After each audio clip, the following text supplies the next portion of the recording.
The experience I'm about to recount to you is quite short, unfortunately, but I remember it quite vividly. You remember Wally, right? The cute little boy who served as your rival Pokemon Ruby, Sapphire, and Emerald? Yeah, he's easily one of my favorites. He doesn't seem to have any emotional hang-ups. He's not arrogant. He doesn't constantly call you weak. He's not a hyperactive annoyance. And he's not trying to deceive you even for the smallest amount of time. He's just a sweet, innocent little boy who wants to be a good Pokemon trainer. He was the only one I hated to beat, but at the same time I loved it. The way he accepted his defeat, met my character's hands with a vow to try harder, made me feel like I was a motivator of some sort. I wasn't beating him mercilessly. I was helping him get better. In quite some time since I played my Ruby game, a few years at least, but I never once misplaced it, as I suddenly got the urge to play it one day after watching the Jirachi Wishmaker review.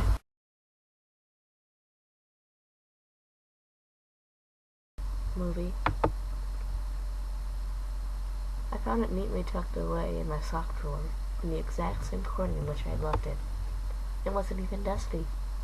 The cloth protection of a bunch of unused socks kept it safe from the damaging elements, which in turn answered the question as to why I had it placed in my sock drawer in the first place. I located my DS. I misplaced my Game Boy Advance quite a while ago. Not that it mattered, and quickly inserted the red cartridge, excited to see my old, completely unbalanced Pokemon team.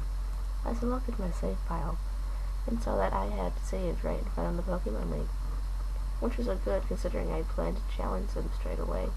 Rather, since I was there, I figured I'd pay my favorite little rival a friendly visit before doing anything. First Wally, then the League. Then I'd see if there was a chance I had been lucky enough to find my game on the day I could find Raj Island. I stepped away from the League entrance, following the zigzag path downward. I stopped a moment and opened my party. Normally, when I leave a Pokemon game alone for a while, I found out that the last thing I did was try to help out with Pokédex on my other games. It certainly wouldn't have been the first time that I had entered a battle, completely unaware that I had a party full of level 5 Rattata and Magikarp. It's a bit of an embarrassing situation, to say the least. They were all there, though. Inferno, the level 100 Blaziken. Volcano, the level 85 Groudon. Dalioris, the level 87 Rayquaza. Durrigan, the level 65 Salamis.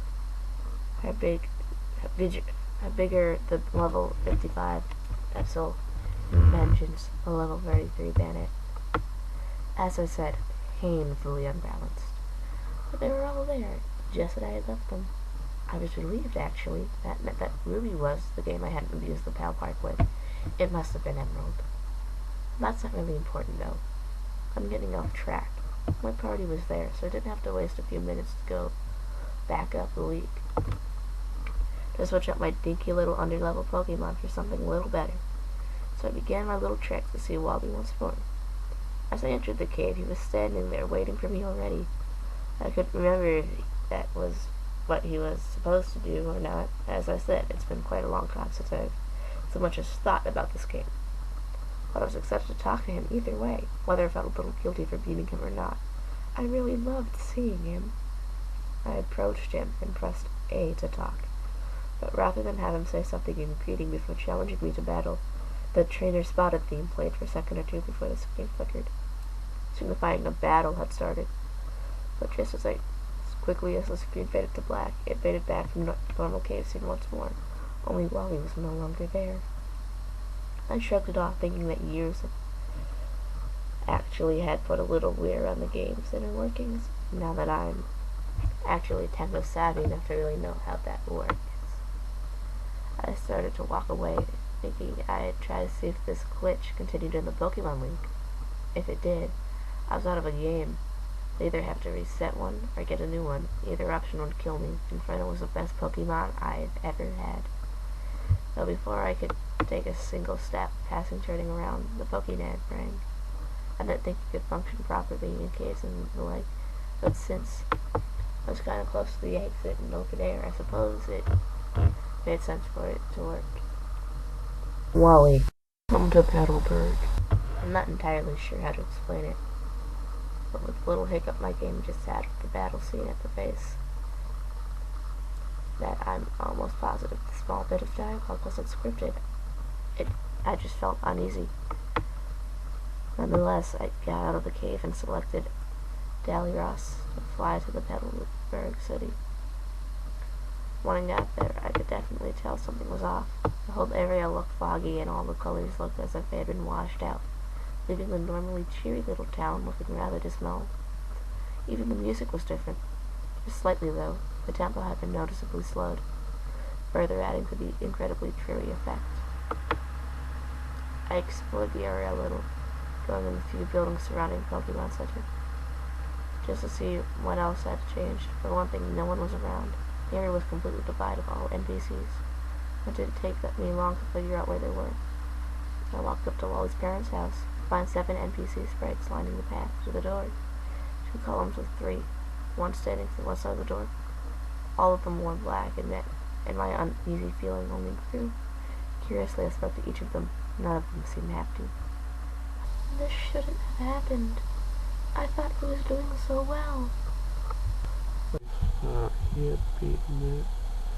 He looked up to you. Why couldn't you give him a break? He'd still be with us if it not for you. He didn't think he was good enough to move further. It's all your fault. I knew what was going on now, while I didn't want to believe it.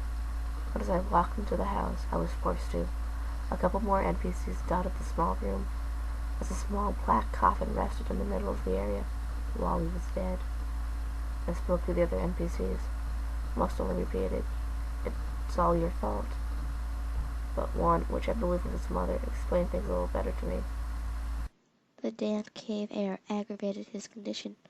He strained himself to become better so he could finally be as good as you. But he pushed himself too hard. His body gave out. A hiker found him. A Pokeball clutched in his little hand, his Pokemon refusing to leave his side. He called us using Wally's nav. Do you know what that's like, being informed by a total stranger that someone you love is dead? Pay your respects and leave. This is all your fault. By now, I felt absolutely terrible. Wouldn't you? So I did as I was told and walked up to the small casket. As soon as I touched it, the music stopped and a black dialogue popped up. It stayed there for a few seconds before a single word, which slowly typed out in it. Why? A battle started, a real one this time. Rather than the teaser I had experienced earlier, my heart sank as Wally's sprite slid into the opposing trainer's spot. His skin was pale, his colors were washed out, and he looked quite sad. But what hurt the most was the opening battle announcement. Pokemon trainer Wally once won last battle. He sent on this earth Pokemon. His cherished Godiva, who also looked upset. I assumed this would be the trend with his Pokemon. I sent out Inferno. Sympathy urged me to throw this battle to make his last one a good one for him. But the competitor in me said to give it all I had. Guess which one I listened to. Inferno plowed through each and every one of his 7 Pokemon, knocking them flat with one attack each. As the battle ended, Wally slid back into the frame, his sprite mostly transparent, and said, Why can't you let me win? When the battle screen faded, Wally's mother approached my character and pushed him back away from his coffin. Get out. You're done here. You disgust me. As she shoved me out of the door, instead of appearing outside the house, the screen cut to white and began rolling the credits. As an end of those individuals in the production of this game faded in and out, the white was replaced by an ending scene for Wally's funeral procession.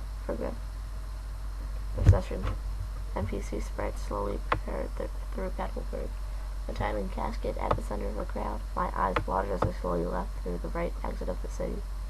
The camera followed as I stopped at the small patch of grass where Wally had caught his deer logs. When they stopped, they all turned to face the screen just for a second, but I could almost feel the judgment.